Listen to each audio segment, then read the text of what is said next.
Assalamualaikum bunda-bunda hebat. Balik lagi sama aku di Syaka Bercerita. Tempat kita berbagi tawa, air mata, sampai rasa gemas sama drama rumah tangga. Tanpa berlama-lama lagi, yuk kita masuk ke kisah hari ini yang benar-benar bikin narik napas dalam-dalam. Diceraikan di depan keluarga besar karena dianggap miskin? Aku hanya tertawa. Mereka tidak tahu, seluruh harta itu milikku. Kini, saatnya ku tarik semua kemewahan kalian dan ku buat kalian merangkak dan memohon di kakiku dalam kehancuran total. Namaku Kirana. Selama 7 tahun ini, dunia mengenalku sebagai istri yang penurut, wanita yang selalu berdiri 2 langkah di belakang Anggara, dan menantu yang tidak pernah membantah meski harga diriku dikuliti setiap hari. Aku berasal dari keluarga yang mereka sebut sederhana. Sebuah eufemisme untuk mengatakan bahwa aku tidak punya kuasa di mata mereka. Namun, mereka lupa bahwa air yang tenang adalah yang paling dalam menghanyutkan. Di balik wajah yang selalu menunduk ini, aku adalah otak yang mengatur strategi keuangan yang menyelamatkan perusahaan Anggara dari kebangkrutan 5 tahun lalu melalui identitas rahasia sebagai konsultan anonim. Mereka tidak tahu bahwa setiap kemewahan yang mereka pamerkan adalah hasil dari ketajaman pikiranku yang mereka anggap rendah.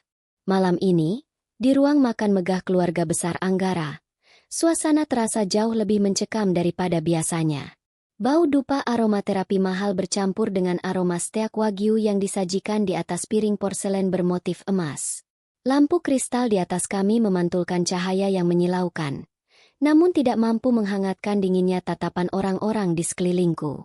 Ada Nyonya Salma, ibu mertuaku, yang selalu menatapku seolah aku adalah noda di karpet bludrunya.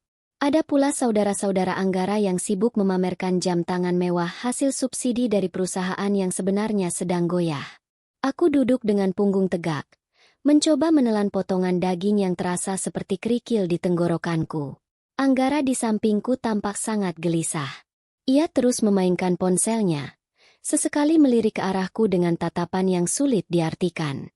Ada kebencian, ada rasa jijik, namun ada juga keraguan yang ia coba tutupi dengan keangkuhan. Aku tahu apa yang akan terjadi. Aku sudah membaca pesan singkat yang masuk ke ponselnya tadi pagi dari seorang wanita bernama Sheila. Pesan yang mengatakan bahwa ini adalah waktu yang tepat untuk menyingkirkanku karena mereka sudah merasa di atas angin. Tiba-tiba, Anggara berdiri. Suara kursi yang bergeser kasar di atas lantai marmer menciptakan bunyi nyaring yang memutus obrolan ringan tentang saham dan liburan ke luar negeri. Semua mata tertuju padanya. Nyonya Salma tersenyum tipis. Sebuah senyuman yang sudah aku hafal sebagai pertanda bencana. Papa, Mama, dan semuanya. Suara Anggara bergetar, namun penuh dengan ketegasan yang dipaksakan. Aku sudah membuat keputusan besar. Aku tidak bisa lagi membiarkan keluarga ini terbebani oleh seseorang yang tidak memiliki visi yang sama dengan kita. Kirana adalah kesalahan masa mudaku yang harus aku perbaiki sekarang. Ia menoleh padaku. Matanya menatapku dengan penuh penghinaan. Kirana, malam ini, di depan seluruh keluarga besar, aku menceraikanmu. Aku sudah tidak sudi berbagi ranjang, berbagi nama, apalagi berbagi kekayaan dengan wanita mandul dan tidak berguna sepertimu. Besok pagi, kau harus sudah keluar dari rumah ini hanya dengan pakaian yang melekat di tubuhmu. Hening sejenak. Aku bisa merasakan tatapan kemenangan dari Nyonya Salma dan tawa tertahan dari adik-adik Anggara. Mereka mengira aku akan menangis. Mereka mengira aku akan bersujud di kaki Anggara, memohon ampun agar tidak dibuang ke jalanan. Namun, mereka salah besar. Aku meletakkan garpu dan pisauku dengan sangat pelan, memastikan tidak ada denting yang terdengar. Aku menarik napas panjang, membiarkan oksigen memenuhi paru-paruku sebelum aku mendongak dan menatap Anggara tepat di manik matanya. Aku tidak melihat seorang suami di sana. Aku hanya melihat seorang pria bodoh yang baru saja menandatangani surat kematian bagi kejayaannya sendiri. Hanya itu? Tanyaku dengan nada bicara yang sangat tenang. Hampir seperti bisikan yang merdu. Anggara mengerutkan kening, tampak terkejut karena tidak melihat setetes pun air mata di pipiku. Kau tidak dengar? Aku menceraikanmu. Kau bebas sekarang untuk kembali ke selokan tempat aku menemukanmu dulu.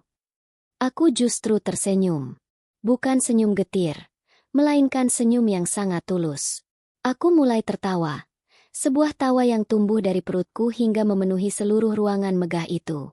Tawaku terdengar begitu lepas, begitu puas, hingga membuat Nyonya Salma berdiri dengan wajah merah padam. "Dasar gila! Kenapa kau tertawa?" bentak Nyonya Salma sambil menggebrak meja. Aku menyeka sudut mataku yang sedikit basah karena tawa, lalu berdiri dengan anggun. Gaun biru tua yang kukenakan tampak berkilau di bawah lampu kristal, memberiku aura otoritas yang tidak pernah mereka lihat sebelumnya. Aku tertawa karena kalian semua benar-benar lucu. Kalian mengira telah membuang sampah, padahal kalian baru saja membuang satu-satunya orang yang menjaga agar atap rumah ini tidak runtuh menimpa kepala kalian. Aku berjalan mendekati Anggara, yang kini tampak sedikit ragu melihat ketenanganku. Aku mengulurkan tangan, merapikan kerah jasnya yang sedikit miring dengan gerakan yang sangat lembut, hampir seperti seorang istri yang penuh kasih. "Anggara, kau bilang aku tidak berguna? Kau bilang aku mandul secara kontribusi? Baiklah, mari kita buat kesepakatan kecil malam ini. Kau mendapatkan kebebasanmu, dan aku mendapatkan kembali semua yang seharusnya menjadi milikku sejak awal." "Apa maksudmu? Kau tidak punya apa-apa di sini," teriak Anggara sambil menepis tanganku. Aku hanya mengangkat bahu dengan santai. "Kita lihat saja besok pagi saat bursa saham dibuka.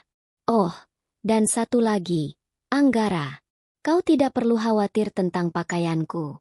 Aku memang akan pergi hanya dengan pakaian di tubuhku, karena semua barang di rumah ini, termasuk jas yang kau kenakan, sebenarnya dibeli dengan uang dari rekening yang bahkan kau tidak punya akses untuk menyentuhnya." Aku menoleh ke arah Nyonya Salma yang masih terpaku. "Terima kasih atas makan malamnya, Mama. Ini adalah stea terakhir yang bisa Mama nikmati dengan tenang sebelum koki dan pelayan di sini berhenti bekerja karena gaji mereka tidak bisa kalian bayar lagi." Tanpa menunggu jawaban, aku berbalik dan melangkah keluar dari ruangan itu. Langkah kakiku terasa begitu ringan. Setiap ketukan sepatuku di lantai marmer terdengar seperti hitungan mundur menuju kehancuran mereka. Aku tidak membutuhkan koper. Aku tidak membutuhkan kenangan pahit dari rumah ini. Di luar sana, sopir pribadiku yang selama ini bekerja secara rahasia sudah menunggu dengan mobil yang tidak pernah mereka ketahui keberadaannya. Di dalam kepalaku, bab-bab rencana balas dendamku sudah tersusun rapi. Perceraian ini adalah kunci pertama yang kubutuhkan untuk membuka kotak Pandora rahasia keluarga mereka. Aku sudah mengantongi bukti perselingkuhan Anggara dengan Sheila yang ternyata juga melibatkan penggelapan dana perusahaan.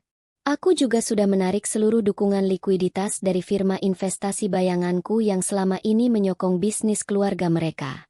Malam ini, Kirana yang lemah telah mati. Dan dari abunya, lahir seorang wanita yang akan memastikan bahwa setiap hinaan yang mereka lontarkan akan kembali kepada mereka dalam bentuk kemiskinan dan kehinaan yang mutlak.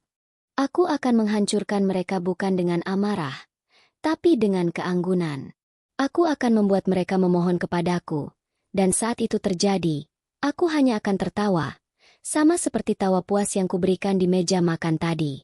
Perjalanan menuju kehancuran keluarga Anggara baru saja dimulai, dan aku akan menikmati setiap detiknya dengan penuh kemenangan. Malam yang dingin itu menyambutku dengan embusan angin yang terasa seperti pelukan kebebasan di luar gerbang tinggi kediaman Anggara. Aku masuk ke dalam mobil hitam yang sudah menunggu di sudut jalan yang gelap, jauh dari jangkauan pandangan penjaga gerbang yang masih setia pada majikan mereka yang angkuh. Sopirku, Pak Darman, hanya menatapku dari spion tengah dengan sorot mata yang penuh pengertian tanpa perlu mengucapkan satu patah kata pun. Ia telah bersamaku sejak aku mulai membangun aset pribadiku secara rahasia 5 tahun yang lalu, jauh sebelum Anggara mulai merasa bahwa dirinya adalah raja di atas segalanya.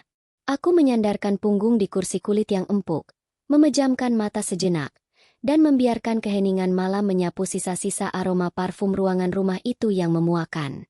Pikiranku melayang pada lemari besi di ruang kerja pribadiku yang tersembunyi di sebuah apartemen kecil atas nama ibuku.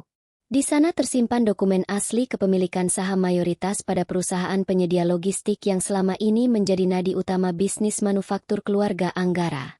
Selama ini, Anggara mengira bahwa kontrak kerjasama itu didapatkan karena kehebatan diplomasinya. Padahal akulah yang menandatangani persetujuan itu dari balik layar sebagai komisaris utama yang menggunakan nama samaran. Besok pagi, tepat saat lonceng bursa saham berdentang, aku akan memberikan instruksi untuk memutuskan kontrak tersebut secara sepihak dengan alasan pelanggaran etika kepemimpinan yang dilakukan oleh CEO mereka, yaitu Anggara sendiri. Aku membayangkan wajah Nyonya Salma saat ia menyadari bahwa cicilan kartu kreditnya yang fantastis tidak lagi bisa terbayar otomatis, karena rekening perusahaan telah dibekukan untuk audit internal.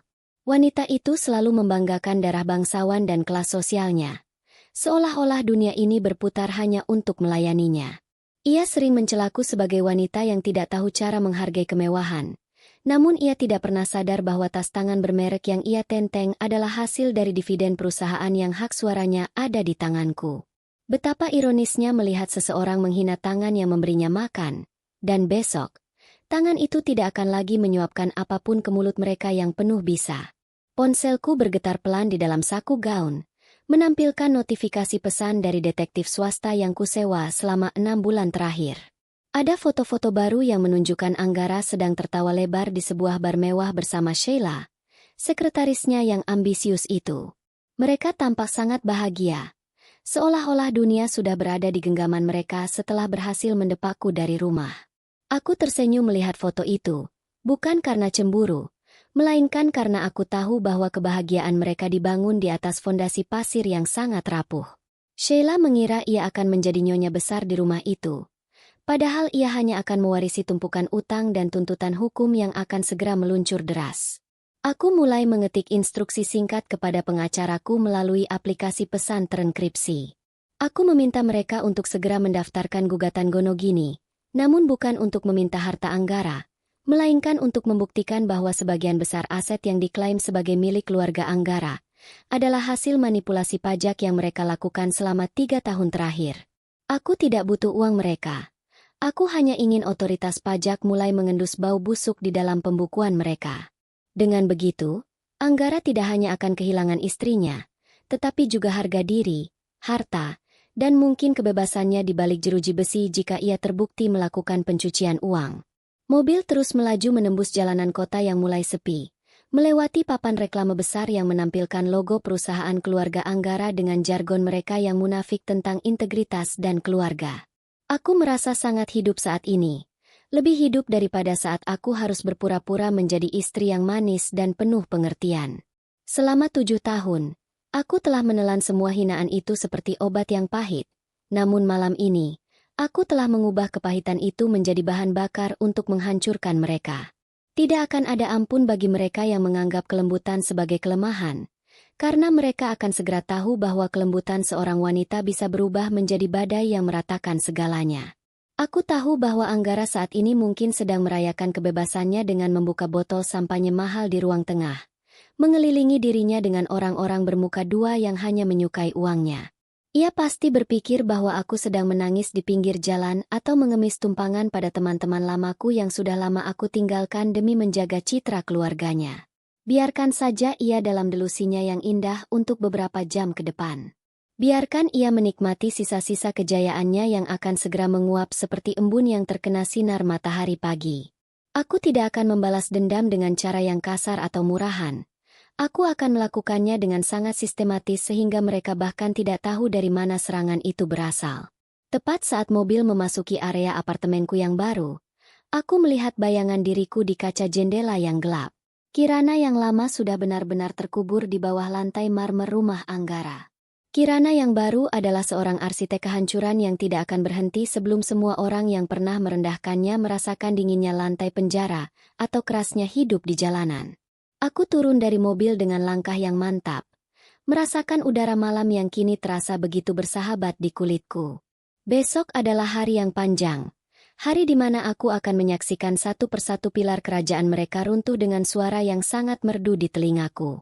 Aku melangkah masuk ke lobi apartemen yang eksklusif, di mana petugas keamanan menyapaku dengan hormat yang tulus, bukan hormat yang dipaksakan karena takut pada nama besar suamiku. Di sini, aku adalah diriku sendiri, pemilik sah dari seluruh unit di lantai teratas bangunan ini. Sambil menunggu lift bergerak naik, aku kembali teringat pada tawa puas yang kuberikan di meja makan tadi. Itu baru permulaan.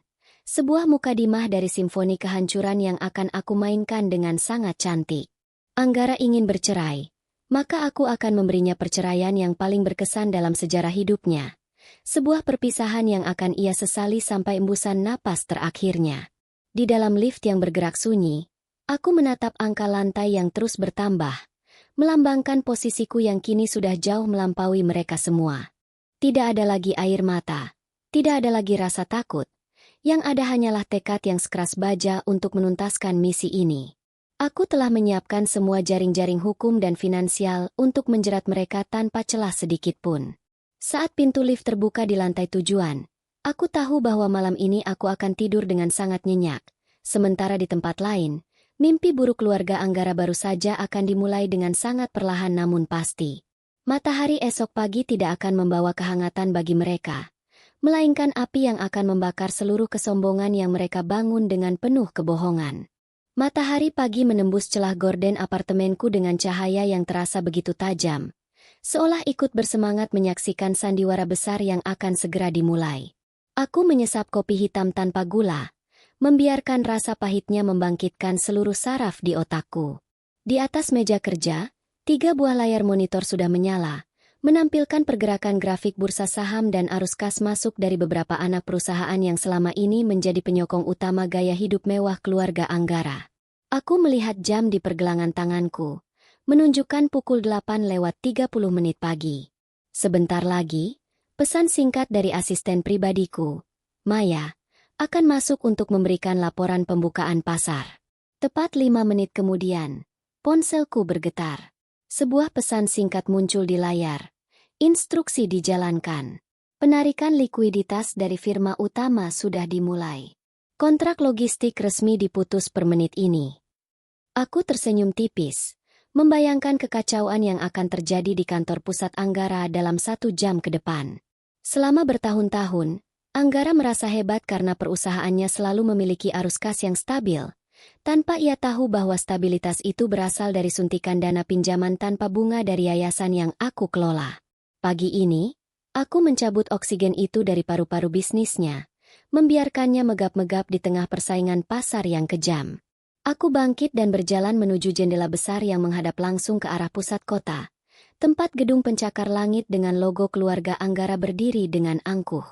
Aku ingat betul bagaimana Nyonya Salma pernah menghinaku di depan teman-teman sosialitanya, mengatakan bahwa aku beruntung bisa tinggal di rumah mereka karena keluargaku tidak akan sanggup membelikan sepatu yang kupakai. Ia tidak tahu bahwa sepatu itu, gaun itu, bahkan perhiasan yang ia pamerkan di lehernya, adalah hasil dari perputaran uang yang aku kendalikan. Kesombongannya adalah sebuah ironi yang sangat lucu. Sebuah bangunan megah yang didirikan di atas tanah milik orang yang paling ia benci. Ponselku kembali berdering. Kali ini ada panggilan masuk dari Anggara. Aku sengaja membiarkannya berdering hingga hampir berakhir sebelum aku mengangkatnya dengan suara yang paling tenang yang bisa kuhasilkan. Ya, Anggara? Ada apa menelepon sepagi ini? Bukankah kau bilang sudah tidak sudi melihat wajahku, apalagi mendengar suaraku? Tanyaku dengan nada bicara yang datar, tanpa emosi sedikit pun. Kirana, apa yang kau lakukan? Suara Anggara terdengar sangat panik di seberang sana. Jauh berbeda dengan nada angkuh yang ia gunakan semalam di meja makan. Pihak logistik tiba-tiba membatalkan kontrak secara sepihak. Mereka bilang ada masalah etika. Dan kenapa sistem keuangan kantor pusat tiba-tiba menolak semua permintaan penarikan dana dari yayasan?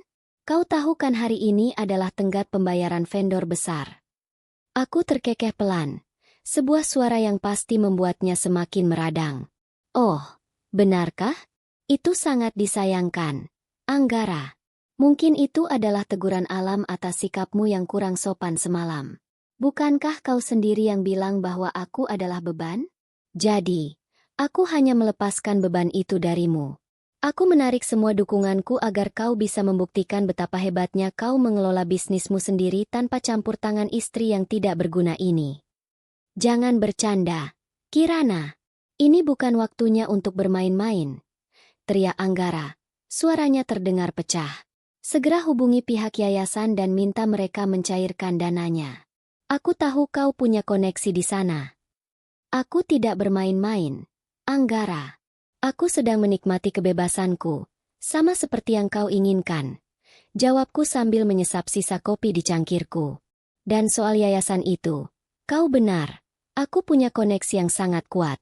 Bahkan, aku adalah satu-satunya orang yang bisa memberikan perintah di sana.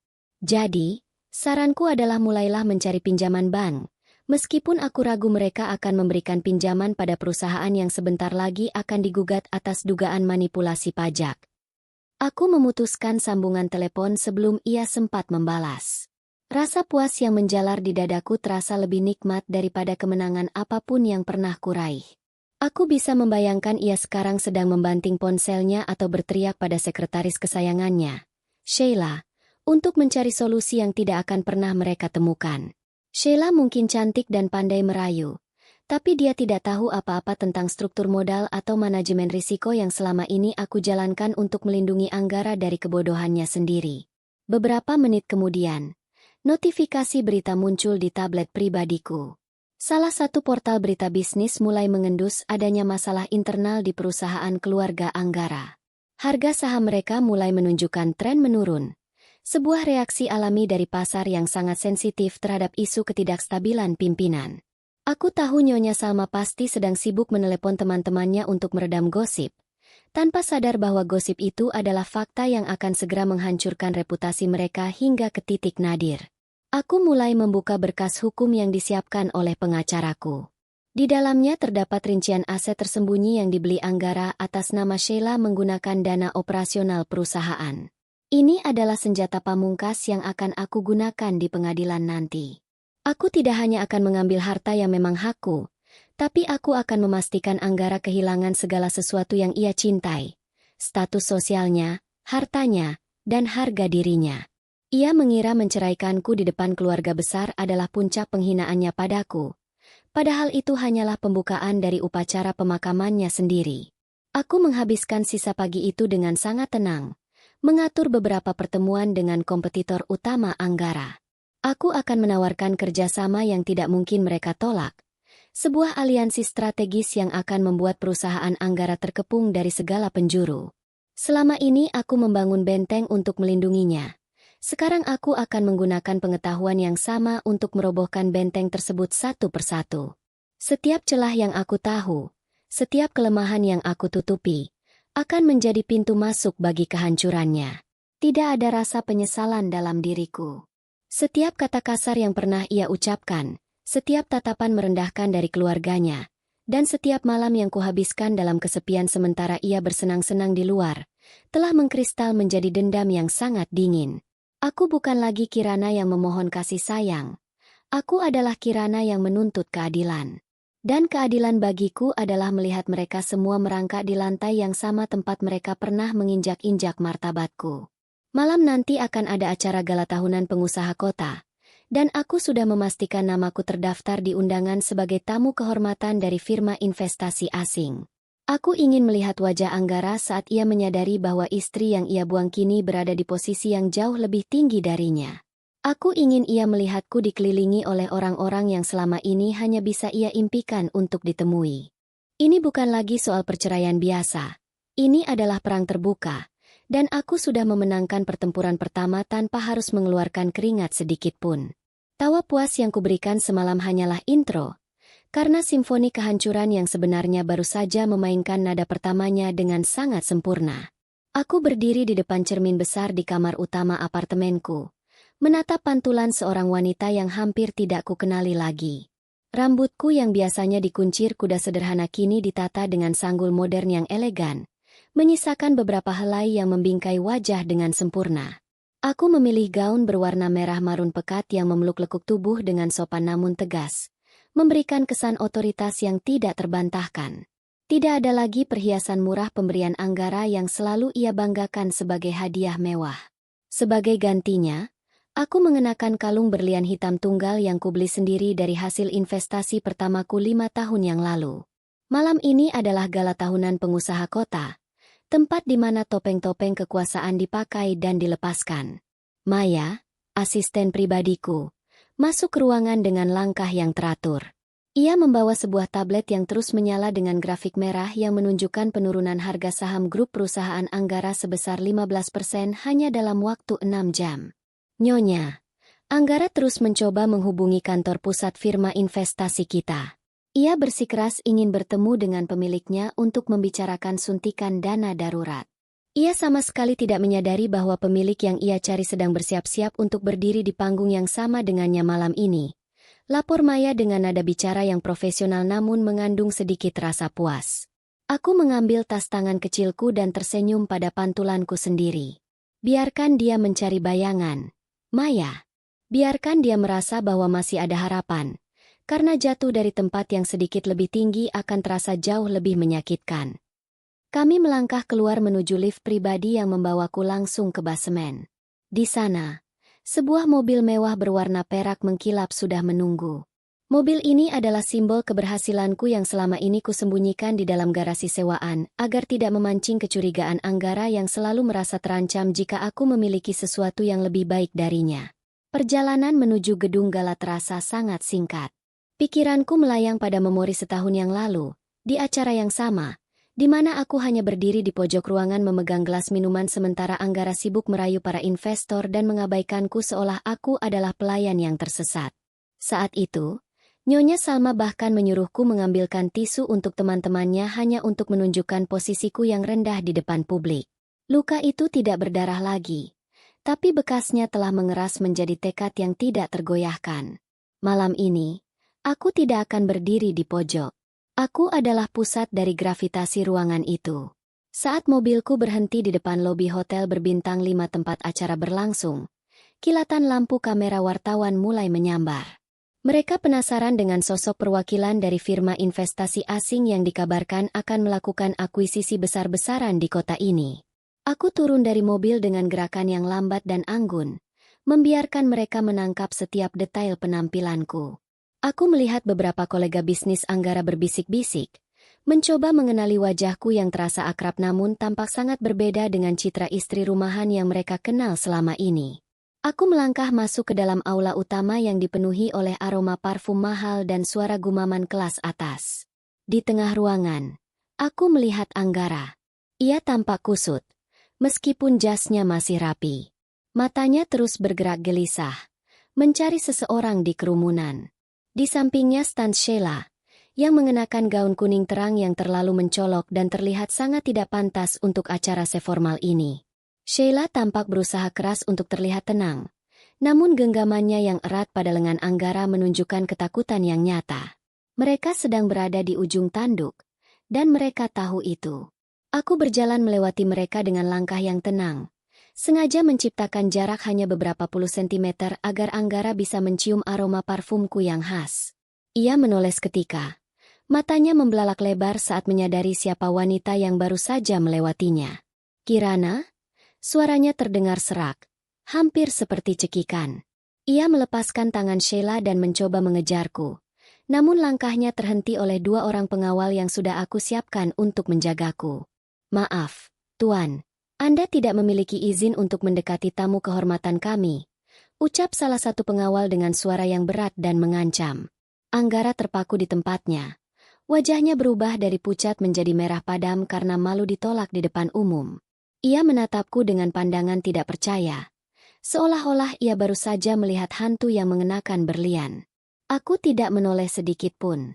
Aku terus melangkah menuju meja depan, di mana para petinggi perbankan dan pejabat pemerintah sudah menungguku.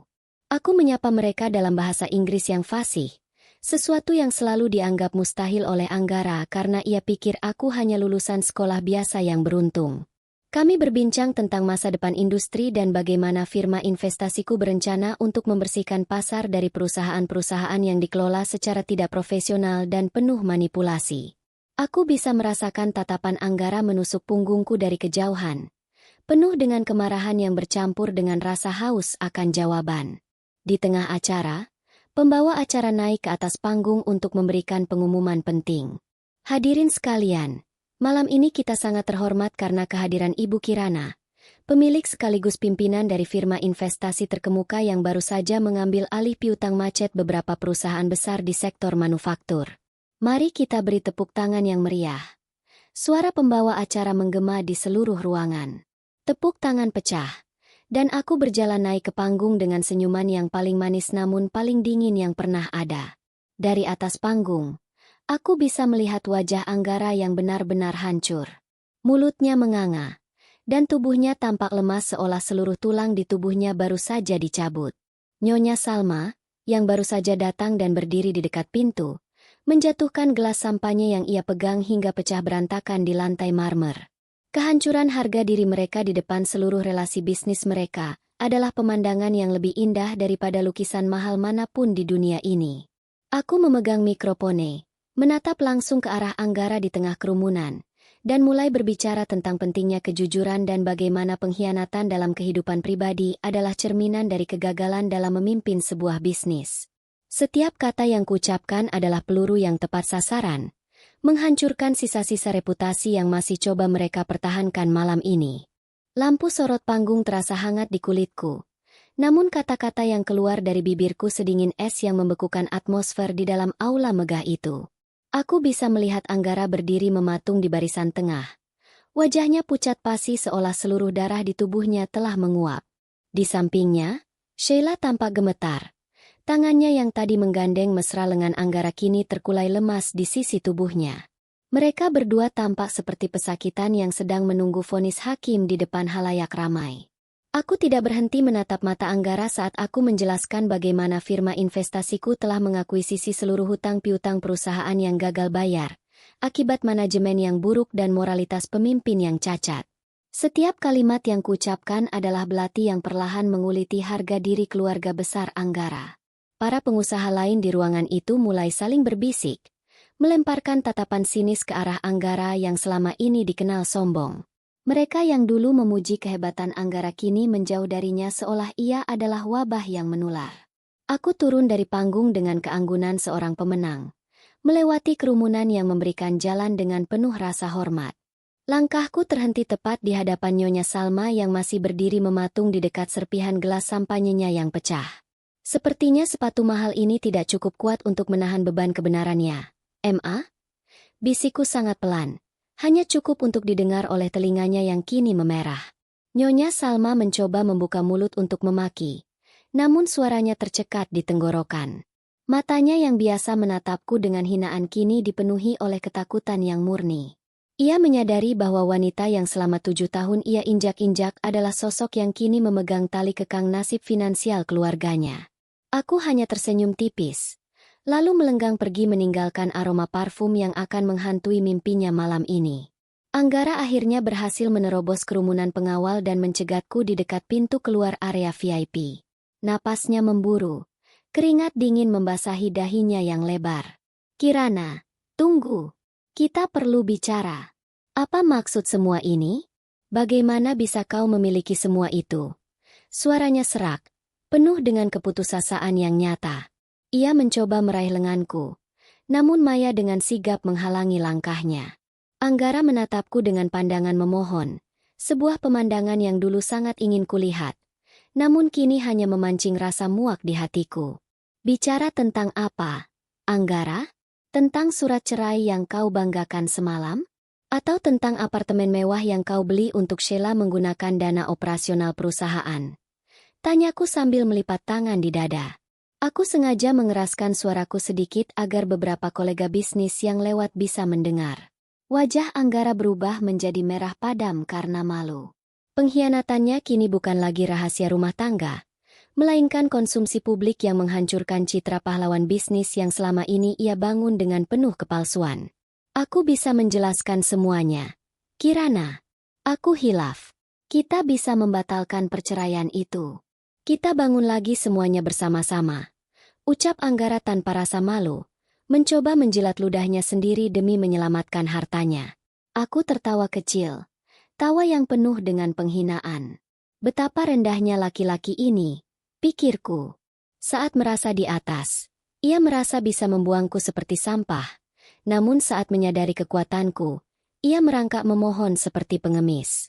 Aku mendekatkan wajahku ke arahnya, menatapnya dengan tajam. "Kau salah satu hal, Anggara. Aku tidak menghancurkanmu karena aku marah. Aku menghancurkanmu karena kau sudah tidak relevan lagi dalam hidupku. Ujarku dengan nada yang sangat tenang namun menusuk. Nikmatilah sisa malammu dengan Sheila. Besok pagi, kurator akan datang ke rumahmu untuk melakukan inventarisasi aset. Pastikan kau sudah mengemasi pakaianmu, karena rumah itu sudah berpindah tangan menjadi milik yayasanku sebagai jaminan hutang yang tidak bisa kau bayar. Sheila yang sejak tadi hanya diam di belakang Anggara tiba-tiba maju, mencoba membela diri dengan suara yang melengking. Kau tidak bisa melakukan ini. Itu rumah keluarga. Kau hanya ingin balas dendam karena kau iri padaku. Aku menoleh ke arah wanita muda itu, menatapnya dari ujung kepala hingga ujung kaki dengan pandangan meremehkan. Iri padamu? Untuk apa? Untuk mendapatkan sisa-sisa laki-laki yang bahkan tidak bisa melindungi bisnis keluarganya sendiri? Simpan tenagamu. Sheila, kau akan membutuhkannya untuk mencari pekerjaan baru, karena namamu sudah masuk dalam daftar hitam industri ini. Aku berbalik dan berjalan keluar menuju mobil peraku yang sudah menunggu di depan lobi. Di dalam mobil, aku menyandarkan kepala dan mengembuskan napas panjang. 5 bab dari rencana besar ini telah terlaksana dengan sempurna. Aku melihat keluar jendela, melihat gedung-gedung tinggi yang berkilauan, dan merasa bahwa kota ini sekarang berada di bawah kendaliku. Anggara mungkin sedang berteriak frustrasi di dalam aula itu, menyadari bahwa dunianya telah runtuh dalam waktu kurang dari 24 jam. Namun bagiku, ini baru pemanasan sebelum puncak badai yang akan menghantam mereka di hari-hari mendatang. Ponselku kembali bergetar, memberikan notifikasi bahwa berita tentang skandal Anggara sudah mulai menyebar di media sosial. Tagar tentang pengkhianatan dan kebangkrutan mendadak sang pengusaha muda menjadi topik hangat. Aku mematikan ponselku, memilih untuk menikmati kesunyian malam yang indah. Besok adalah hari di mana aku akan melihat mereka benar-benar keluar dari zona nyaman mereka. Tidak ada lagi pelayan, tidak ada lagi sopir, dan tidak ada lagi pengakuan dari kelas sosial atas. Aku akan membiarkan mereka merasakan apa yang selama ini aku rasakan, kesepian dan kehampaan. Namun bedanya, aku bangkit dari kehampaan itu dengan kekuatan, sementara mereka akan tenggelam di dalamnya karena kebodohan. Pagi itu, kediaman megah keluarga Anggara tidak lagi dipenuhi oleh aroma kopi mahal dan wangi bunga segar dari taman. Suasana berubah menjadi mencekam ketika 5 orang pria berseragam rapi dengan lencana kurator hukum berdiri di depan pintu jati yang besar. Aku duduk di dalam mobilku, sekitar 50 meter dari gerbang, menyaksikan pemandangan itu melalui kaca jendela yang gelap. Pak Darman tetap siaga di kursi pengemudi, sementara Maya terus memperbarui data penyitaan aset di komputer jinjingnya. Aku bisa melihat Nyonya Salma keluar dengan daster sutranya. Wajahnya tampak sangat kusut tanpa riasan, berteriak histeris menolak kedatangan para petugas yang membawa surat perintah resmi. Ini rumah saya. Kalian tidak punya hak menginjakan kaki di sini, teriak Nyonya Salma. Suaranya melengking hingga terdengar ke jalanan. Namun, para petugas itu tetap tenang, menunjukkan dokumen-dokumen sah yang menyatakan bahwa rumah tersebut telah dijadikan jaminan tambahan atas hutang perusahaan yang kini gagal bayar. Anggara menyusul keluar dengan kemeja yang tidak terkancing rapi, matanya sembab dan merah. Ia tampak seperti pria yang baru saja kehilangan separuh jiwanya dalam semalam. Kesombongan yang ia pamerkan di gala semalam telah menguap, digantikan oleh kepanikan yang nyaris menjurus pada kegilaan. Aku memberikan kode kepada Pak Darman untuk melajukan mobil perlahan dan berhenti tepat di depan gerbang yang kini terbuka lebar. Aku turun dari mobil dengan kacamata hitam menutupi mataku, melangkah dengan sepatu hak tinggi yang bunyinya menggema di atas aspal. Saat Anggara melihatku, ia berlari mendekat, mencoba menerobos barisan kurator yang menjaganya. Kirana, hentikan semua ini. Kau keterlaluan. Ini rumah orang tuaku, kau tidak bisa mengambilnya. Raungnya dengan suara yang pecah oleh kemarahan dan rasa malu. Aku melepaskan kacamata hitamku, menatapnya dengan pandangan sedingin kutub utara. Aku tidak mengambilnya. Anggara, kau sendiri yang menyerahkannya lewat tanda tanganmu pada dokumen agunan 2 tahun lalu saat kau butuh dana segar untuk proyek gagalmu di selatan kota.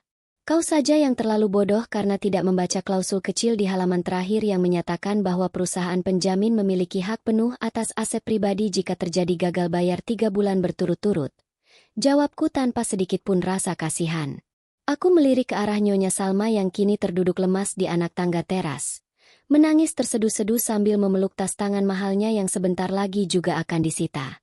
Kau menjebakku, tuduh Anggara sambil menunjuk wajahku dengan jari yang gemetar.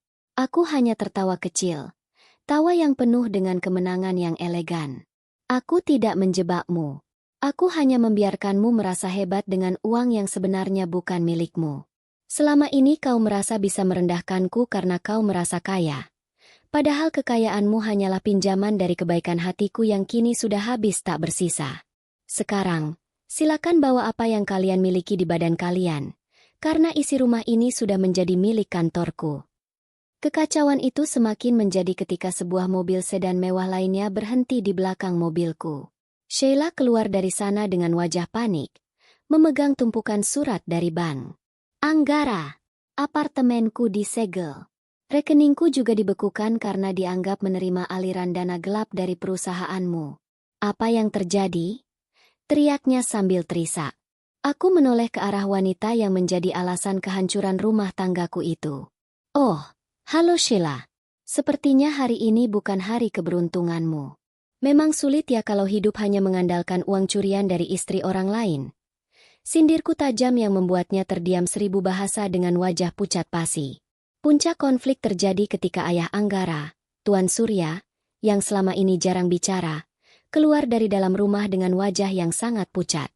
Ia menatap putranya dengan tatapan yang sangat kecewa, lalu beralih menatapku. Kirana, apakah tidak ada jalan keluar lain? Kita keluarga, ucapnya dengan suara yang sangat lemah. Aku menarik napas panjang, menatap pria tua itu dengan rasa hormat yang terakhir. Maaf, Papa. Keluarga itu saling melindungi, bukan menginjak-injak saat salah satu sedang berkorban. Anggara yang memutuskan untuk membuangku, jadi dia juga yang harus menanggung akibatnya. Aturan bisnis tetaplah aturan bisnis. Anggara tiba-tiba kehilangan kendali. Ia mencoba menyerangku, namun para petugas keamanan dengan sigap membantingnya ke lantai marmer teras rumahnya sendiri. Ia mengerang kesakitan. Wajahnya menempel pada lantai yang dulu sering ia banggakan karena kebersihannya. Melihat suamiku, maksudku mantan suamiku, dalam posisi serendah itu tidak membuatku merasa sedih. Justru, aku merasa beban seberat gunung di pundakku selama 7 tahun ini benar-benar terangkat. Inilah keadilan yang aku cari. Bukan tentang uang, tapi tentang melihat mereka merasakan bagaimana rasanya kehilangan martabat di depan mata dunia. Bawa mereka keluar sekarang. Perintahku kepada para kurator. Satu persatu, anggota keluarga yang dulu sangat angkuh itu digiring keluar dari rumah mewah mereka. Tetangga-tetangga mulai keluar dari rumah masing-masing, memotret kejadian itu dengan ponsel mereka. Skandal ini akan menjadi berita utama di semua media massa besok pagi. Dinasti Anggara yang megah kini runtuh hanya dalam hitungan menit. Dan aku adalah orang yang menarik bata terakhir dari fondasi mereka yang rapuh. Saat mereka berdiri di pinggir jalan dengan koper-koper kecil yang sempat mereka selamatkan, aku masuk kembali ke dalam mobil. Aku menurunkan kaca jendela dan menatap Anggara yang masih terduduk di trotoar. Selamat menikmati hidup barumu, Anggara. Semoga Sheila benar-benar mencintaimu meski kau tidak punya apa-apa lagi sekarang. Oh, dan satu lagi. Jangan coba-coba mencari pengacara, karena semua pengacara terbaik di kota ini sudah berada di bawah kontrak firma investasiku. Ujarku sebelum menutup kaca jendela dengan rapat. Mobil melaju meninggalkan area perumahan elit itu. Aku melihat dari spion tengah, sosok mereka yang semakin mengecil dan menghilang di balik tikungan jalan. Di dalam kabin mobil yang sunyi, aku menyandarkan kepala dan menutup mata. Hatiku terasa kosong. Namun bukan kosong karena sedih, melainkan kosong yang damai. Aku telah menyelesaikan bagian tersulit dari dendam ini. Namun, aku tahu Anggara tidak akan menyerah begitu saja. Orang seperti dia akan melakukan segala cara untuk membalas. Dan aku harus bersiap untuk serangan balik yang mungkin lebih kotor dari ini. Babak baru peperangan ini baru saja dimulai. Dan aku tidak akan membiarkan pertahananku goyah sedikit pun. Anggara benar-benar tidak memiliki tempat untuk bersembunyi lagi. Kabar penyitaan rumah utama dan pembekuan asetnya menyebar lebih cepat daripada api yang membakar jerami kering. Di layar televisi yang terpasang di ruang kerja baruku, wajahnya muncul dalam sekilas berita hukum dengan tajuk utama tentang dugaan pencucian uang dan pailitnya dinasti bisnis yang telah berdiri selama 3 generasi. Aku menyesap teh chamomile hangat, merasakan ketenangan yang ganjil saat melihat mantan suamiku itu tampak begitu kerdil di bawah sorot lampu kamera wartawan yang mengepungnya di lobi kantor polisi. Ia sedang menjalani pemeriksaan perdana terkait laporan manipulasi pajak yang aku ajukan melalui firma hukum pihak ketiga. Sementara itu, Nyonya Salma dan adik-adik Anggara terpaksa menumpang di sebuah rumah kontrakan sempit di pinggiran kota, jauh dari kemewahan kawasan elit yang selama ini menjadi habitat mereka. Maya masuk ruanganku dengan langkah yang sedikit lebih cepat dari biasanya, membawa sebuah amplop coklat besar yang tersegel rapi. Nyonya, ada pergerakan tak terduga. Anggara mencoba menjual sisa saham minoritasnya di anak perusahaan tekstil kepada pihak asing secara ilegal untuk mendapatkan dana tunai cepat. Namun, dia tidak tahu bahwa calon pembelinya adalah salah satu mitra strategis kita yang sudah kita instruksikan untuk menjebaknya. Lapor Maya dengan nada yang penuh antisipasi. Aku meletakkan cangkir tehku dan membuka amplop itu. Di dalamnya terdapat salinan rekaman percakapan dan bukti transfer uang muka yang dilakukan Anggara ke rekening luar negeri atas nama Sheila. Rupanya, di tengah kehancuran ini, Anggara masih berusaha menyelamatkan diri sendiri dan selingkuhannya, bahkan dengan mengorbankan sisa harga diri keluarganya. Ia tidak mencoba menyelamatkan ibunya atau membayar utang karyawan. Ia hanya ingin lari bersama Sheila ke luar negeri. Pengkhianatan di atas pengkhianatan. Aku menggelengkan kepala, merasa muak sekaligus puas karena dugaanku tentang tabiat aslinya tidak pernah meleset sedikit pun. Hubungi pihak imigrasi. Perintahku singkat namun tegas. Pastikan nama Anggara dan Sheila masuk dalam daftar cekal per jam ini juga. Jangan biarkan mereka menyentuh aspal bandara. Aku ingin mereka merasakan bagaimana rasanya terkurung dalam kemiskinan yang mereka ciptakan sendiri. Maya mengangguk patuh dan segera keluar untuk melaksanakan perintahku. Aku kembali menatap keluar jendela, melihat langit yang mulai mendung, seolah alam pun sedang bersiap menyambut badai besar yang akan menghantam sisa-sisa keberadaan Anggara malam ini. Puncak dari babak ini terjadi ketika aku memutuskan untuk mendatangi kontrakan tempat Nyonya Salma berada. Aku ingin melihat dengan mata kepalaku sendiri bagaimana wanita yang dulu selalu menghinaku sebagai wanita selokan itu beradaptasi dengan lingkungan barunya. Saat mobilku berhenti di depan gang sempit yang becek, aroma sampah dan air selokan yang tersumbat menyapa indera penciumanku. Aku turun dengan gaun wol abu-abu yang elegan, melangkah hati-hati menghindari genangan air. Di sana, di depan sebuah pintu kayu yang sudah lapuk, Nyonya Salma sedang mencuci pakaian dengan tangan, sesuatu yang mungkin tidak pernah ia bayangkan akan ia lakukan seumur hidupnya. Bagaimana rasanya? Ma? Apakah air di sini sesegar air di kolam renang rumah lama? Tanyaku dengan nada yang sangat datar. Nyonya Salma tersentak, menjatuhkan baju yang sedang ia peras ke dalam ember plastik yang retak. Ia menatapku dengan mata yang cekung dan penuh kebencian. Namun ada gurat kelelahan yang luar biasa di sana. Ia tidak lagi memiliki kekuatan untuk berteriak atau memaki. Ia hanya bisa terisak, menundukkan kepalanya dalam-dalam di depan menantu yang dulu ia anggap sebagai pelayan tanpa upah. Kirana, tolong kami. Anggara sedang ditahan, dan kami tidak punya uang bahkan untuk membeli makan malam ini. Isaknya dengan suara yang parau. Aku hanya berdiri diam, menatapnya tanpa ekspresi. Dulu, saat aku memohon agar kau tidak merobek foto almarhum ibuku, kau bilang bahwa orang miskin tidak punya hak untuk memiliki kenangan. Sekarang, aku ingin kau tahu bahwa orang yang tidak punya integritas tidak punya hak untuk memiliki kemewahan. Aku tidak akan memberimu uang, tapi aku akan memberimu pekerjaan sebagai petugas kebersihan di salah satu gudangku jika kau mau. Itu adalah satu-satunya belas kasihan yang tersisa dariku. Nyonya Salma terpaku. Harga dirinya hancur berkeping-keping saat menyadari bahwa hidupnya kini bergantung pada tawaran pekerjaan kasar dari wanita yang paling ia benci. Namun, sebelum ia sempat menjawab, ponselnya berdering. Itu adalah telepon dari pengacara publik yang memberitahukan bahwa Anggara telah resmi ditetapkan sebagai tersangka dan tidak bisa mengajukan penangguhan penahanan, karena adanya bukti baru terkait pelarian dana ke luar negeri. Mendengar berita itu, Nyonya Salma jatuh pingsan di lantai semen yang dingin, sementara aku hanya berbalik dan berjalan pergi tanpa menoleh sedikit pun. Malam itu, aku menerima laporan bahwa Sheila telah ditangkap di bandara saat mencoba melarikan diri sendirian dengan membawa tas berisi perhiasan dan uang tunai. Ternyata, wanita itu pun mengkhianati Anggara. Ia mencoba lari tanpa membawa pria yang telah mengorbankan segalanya untuknya. Inilah puncak dari keruntuhan yang sesungguhnya. Bukan hanya kehilangan harta, tapi kehilangan kepercayaan dan cinta yang mereka klaim sebagai alasan untuk menceraikanku. Mereka saling memangsa satu sama lain seperti binatang di dalam hutan yang terbakar.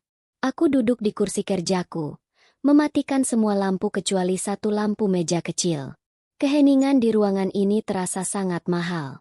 Aku telah mencapai titik di mana dendam ini bukan lagi soal kemarahan, melainkan soal penegakan hukum alam yang adil. Anggara berada di balik jeruji besi, Sheila dalam tahanan imigrasi, dan keluarganya merangkak di bawah garis kemiskinan. Namun, di tengah semua kemenangan ini, aku merasakan sebuah getaran di dadaku, sebuah kesadaran bahwa aku harus segera menutup buku ini agar aku bisa benar-benar memulai hidup yang baru tanpa bayang-bayang mereka lagi. Satu langkah terakhir masih harus dilakukan. Aku harus menghadapi Anggara secara langsung di ruang kunjungan penjara besok pagi. Aku ingin melihat matanya untuk terakhir kali, memastikan bahwa ia mengerti siapa yang sebenarnya memegang kendali sejak awal pernikahan kami hingga detik kehancurannya. Aku ingin ia tahu bahwa tawa puas yang kuberikan di meja makan malam itu bukanlah tawa kebencian, melainkan tawa pembebasan bagi jiwaku yang selama 7 tahun dipenjara oleh kesombongan keluarganya. Esok akan menjadi titik akhir yang sempurna bagi kisah ini, sebuah penutup yang akan memastikan bahwa nama Kirana akan menjadi legenda yang menakutkan bagi siapapun yang berani meremehkan kekuatan seorang wanita yang diam. Lantai beton di ruang kunjungan penjara ini terasa sangat dingin. Sedingin suasana hatiku saat menatap pintu besi yang perlahan terbuka. Aku duduk dengan tenang di balik sekat kaca, mengenakan setelan jas putih yang kontras dengan dinding kusam di sekelilingku. Tidak ada lagi debar jantung ketakutan atau sisa-sisa cinta yang tertinggal. Yang ada hanyalah ruang kosong yang luas, siap untuk diisi dengan titik akhir yang tegas. Ketika sosok pria dengan baju tahanan berwarna oranye itu muncul, aku hampir tidak percaya bahwa dia adalah Anggara, pria yang dulu selalu tampil klimis dengan parfum mahal yang menyengat. Wajahnya tampak kuyu, janggut tipis yang tidak teratur tumbuh di dagunya, dan matanya cekung seolah tidak pernah tidur selama berhari-hari. Anggara duduk di kursi kayu di hadapanku. Tangannya yang gemetar perlahan meraih gagang telepon komunikasi. Ia menatapku dengan tatapan yang sangat kompleks. Ada kemarahan yang membara, namun tertutup oleh lapisan keputusasaan yang sangat tebal. Aku mengangkat gagang telepon di sisiku, menunggu ia yang memulai pembicaraan pertama di tempat yang hina ini. "Kau puas sekarang, Kirana?" Suaranya terdengar parau dan pecah melalui pengeras suara kecil. "Kau menghancurkan rumahku, memenjarakan aku, dan membiarkan ibuku hidup di selokan. Apakah ini yang kau sebut cinta selama 7 tahun kita bersama? Kau adalah iblis yang menyamar menjadi istri yang manis." Ia mulai berteriak, menarik perhatian beberapa petugas penjaga yang langsung memberikan peringatan tegas dengan ketukan tongkat ke meja. Aku hanya tersenyum tipis. Sebuah senyuman yang sangat tenang hingga membuatnya semakin meradang. "Cinta? Kau bicara tentang cinta setelah kau menceraikanku di depan ratusan orang hanya karena aku dianggap tidak selevel denganmu?" Tanyaku dengan nada bicara yang lembut namun tajam. "Anggara, aku tidak menghancurkanmu. Aku hanya berhenti melindungimu. Selama 7 tahun, aku adalah perisai yang menahan semua panah kebodohan dan keserakahanmu. Saat aku pergi, panah-panah itu hanya kembali ke pemilik aslinya. Jangan salahkan aku jika kau tidak punya perlindungan apapun saat badai datang." Anggara memukul kaca pembatas dengan kepalan tangannya, menciptakan bunyi dentum yang memekakan telinga. "Kau menggunakan uangku untuk menjatuhkanku. Kau pencuri. Semua aset itu adalah hasil keringatku," serunya dengan wajah yang memerah padam. Aku menggelengkan kepala perlahan, merasa kasihan pada delusi yang masih ia pelihara. Uangmu? Periksalah kembali akta pendirian firma hukum dan investasiku. Modal awalnya berasal dari warisan rahasia kakekku yang kau anggap miskin itu, dan dikembangkan oleh otakku yang kau anggap bodoh. Kau hanya hidup dari remah-remah kejayaanku yang sengaja kubiarkan kau nikmati agar kau merasa senang. Aku mendekatkan wajahku ke kaca, menatap langsung ke dalam manik matanya yang kini mulai dipenuhi air mata frustrasi. Dan tahukah kau bagian yang paling lucu? Sheila, wanita yang kau banggakan itu, mencoba melarikan diri dengan paspor palsu dan seluruh perhiasan yang kau beli untuknya. Dia tidak peduli kau membusuk di sini. Dia bahkan memberikan kesaksian tambahan kepada polisi tentang penggelapan danamu, hanya agar dia bisa mendapatkan keringanan hukuman. Kau dikhianati oleh orang yang kau pilih untuk menggantikanku. Bagaimana rasanya, Anggara? Mendengar nama Sheila, tubuh Anggara tiba-tiba lemas. Ia menyandarkan punggungnya ke kursi. Tatapannya kosong menembus langit-langit penjara yang berjamur. Kesadaran itu akhirnya menghantamnya dengan telak. Ia kehilangan segalanya. Harta, keluarga, dan harga diri. Semuanya hancur karena pilihannya sendiri. Ia mulai terisak. Suara tangisnya terdengar menyedihkan di ruangan yang sunyi itu. Tidak ada lagi Anggara yang sombong. Yang ada hanyalah seorang pesakitan yang menyadari bahwa ia telah membuang permata demi segenggam kerikil beracun. Kirana, maafkan aku. Tolong, cabut laporannya. Aku akan melakukan apa saja. Aku akan menjadi budakmu. Aku akan sujud di kakimu setiap hari, asalkan aku bisa keluar dari sini. Pintanya dengan suara yang meratap, memohon belas kasihan yang sudah lama mati di hatiku. Aku menarik napas panjang, merasakan kelegaan yang luar biasa. Inilah puncak dari segalanya. Melihatnya merangkak dan memohon adalah validasi bahwa keadilan telah ditegakkan seadil-adilnya. Maaf adalah untuk kesalahan, Anggara. Untuk pengkhianatan dan penghinaan yang sistematis, hanya ada konsekuensi, ujarku sambil mulai berdiri. Aku datang ke sini bukan untuk bernegosiasi. Aku datang untuk memastikan kau melihat wajahku yang bebas untuk terakhir kalinya. Setelah hari ini, aku akan mengganti namaku, menjual sisa aset yang berkaitan denganmu, dan menghilang dari hidupmu selamanya. Kau akan tetap di sini, di ruang sempit ini, ditemani oleh kenangan tentang bagaimana kau menghancurkan hidupmu sendiri. Aku meletakkan gagang telepon itu kembali ke tempatnya, memutus koneksi suara di antara kami. Anggara terus berteriak di balik kaca, memukul-mukul pembatas itu hingga petugas harus menyeretnya paksa kembali ke dalam sel. Aku tidak menoleh. Aku berjalan keluar dari gedung penjara dengan langkah yang mantap, merasakan cahaya matahari menyapa wajahku dengan kehangatan yang baru. Di luar, Pak Darman sudah menunggu dengan pintu mobil yang terbuka. Saat mobil mulai bergerak meninggalkan area lapas, aku melihat ke arah spion. Bangunan abu-abu itu semakin menjauh, membawa serta 7 tahun penderitaanku yang kini sudah terkunci rapat di dalamnya. Aku membuka jendela mobil, membiarkan angin menerpa wajahku dan menghapus sisa-sisa aroma penjara yang menyesakan. Dendam ini telah usai. Puncak konfliknya telah terlewati dengan kemenangan mutlak di tanganku. Sekarang, perjalanan menuju babak akhir adalah tentang bagaimana aku menyusun kembali kepingan hidupku menjadi sesuatu yang jauh lebih indah dan bermakna, tanpa ada lagi bayang-bayang keluarga Anggara di masa depanku. Tawa puas yang dulu kuberikan di meja makan kini telah berubah menjadi senyuman damai yang abadi. Keluar dari gerbang penjara terasa seperti melangkah keluar dari peti mati yang selama 7 tahun ini menghimpit jiwaku. Udara di luar sini terasa berbeda, lebih ringan dan tidak lagi berbau pengap penyesalan orang lain. Aku masuk ke dalam mobil dengan gerakan yang sangat tenang, menyandarkan kepala pada sandaran kursi yang sejuk. Pak Darman segera melajukan kendaraan meninggalkan area komplek pemasyarakatan yang kusam itu. Di dalam kabin yang sunyi, aku hanya menatap lurus ke depan, melihat jalanan aspal yang membentang luas seolah-olah dunia baru saja membentangkan karpet merah untuk masa depanku yang sebenarnya. Ponselku bergetar pelan di atas pangkuan. Sebuah notifikasi pesan masuk dari Maya yang menginformasikan bahwa seluruh unit apartemen atas nama Anggara yang telah disita kini sudah resmi terdaftar di bawah yayasan pendidikanku. Selain itu, Aset berupa perhiasan yang disita dari Sheila di bandara telah masuk ke tahap lelangan umum. Semua uang hasil lelang itu akan langsung dialokasikan untuk membayar pesangon karyawan pabrik Anggara yang sempat terkatung-katung karena keegoisan majikan mereka.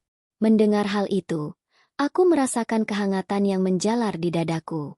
Inilah bentuk keadilan yang hakiki.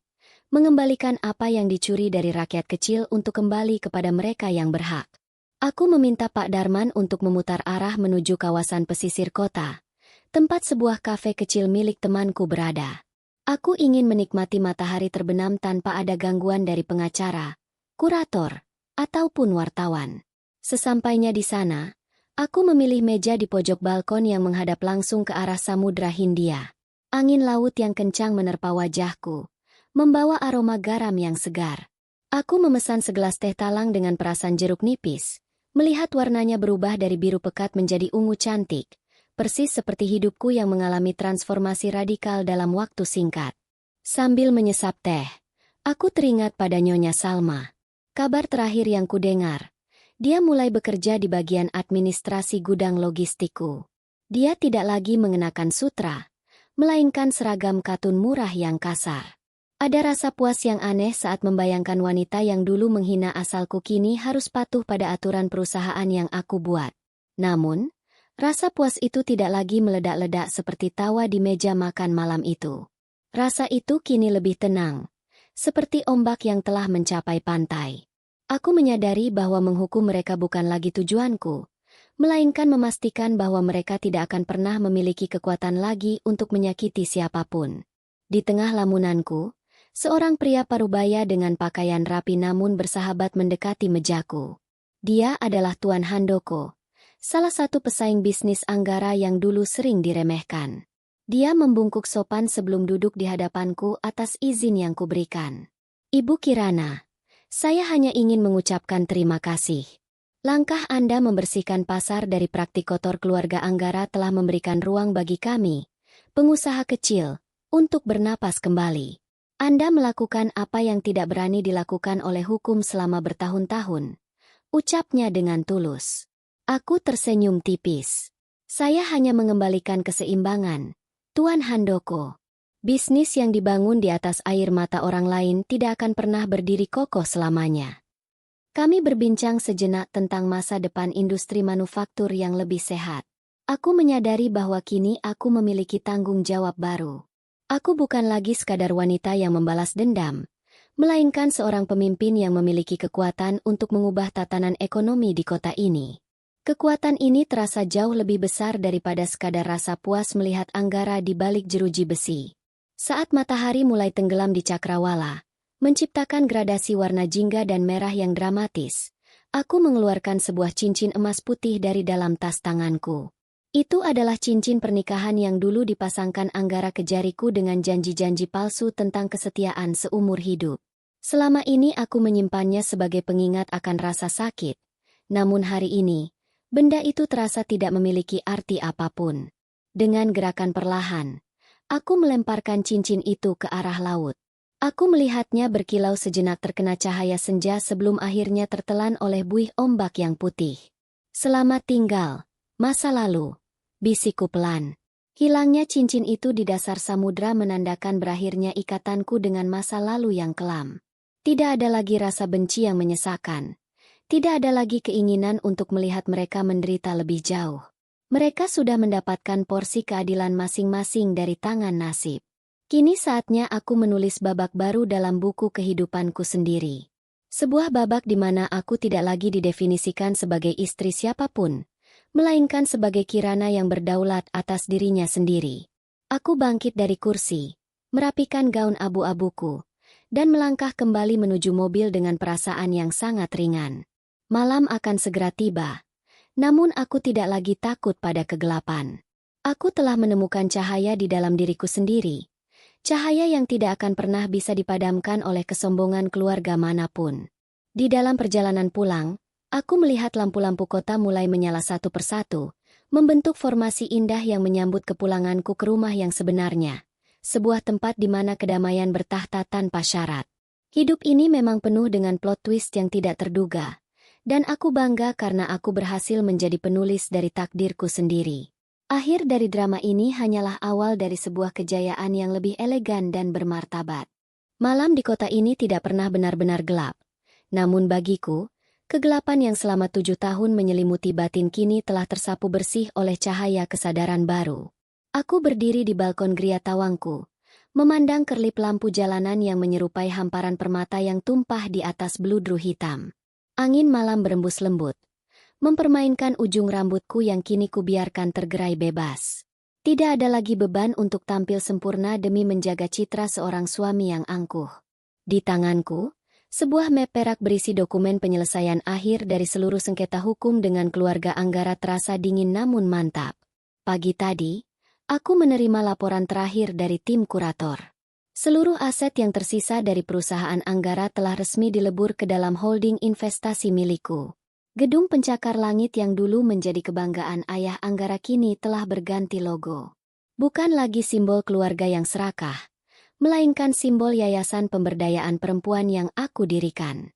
Nama, Kirana, kini terpampang megah di puncak gedung itu, bukan sebagai hiasan, melainkan sebagai pernyataan kedaulatan.